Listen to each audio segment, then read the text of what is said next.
Good afternoon, sir. Good afternoon, everyone. So, muli siya na po ang problem.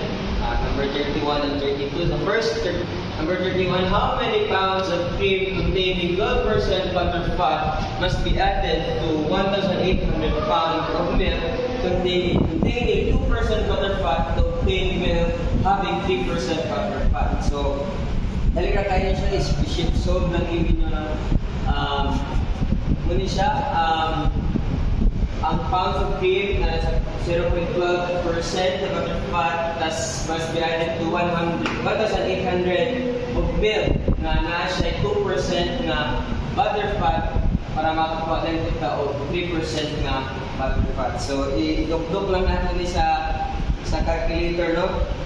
I-shift solve lang nato 0.12 alpha x plus 1,800.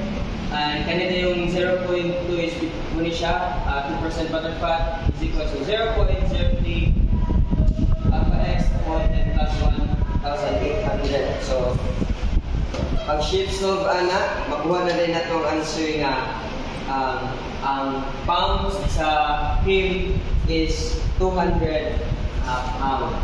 So, muna siya answer.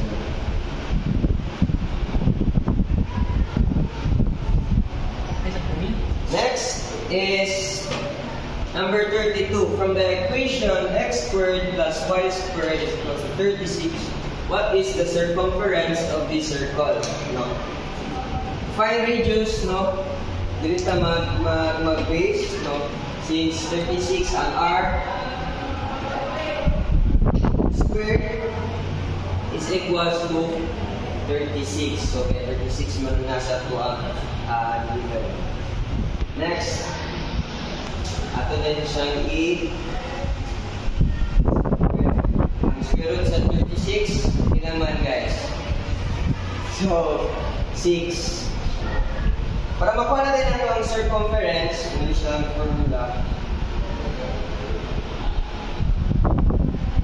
Ako namin i-substitute ang 6. So, 6 division. So, ang answer din ani is 12 pi. So, nani siya sa itong pan nga letter B siya. So, muli siya ang answer. Muli siya ang circumference sa aning equation. That's all.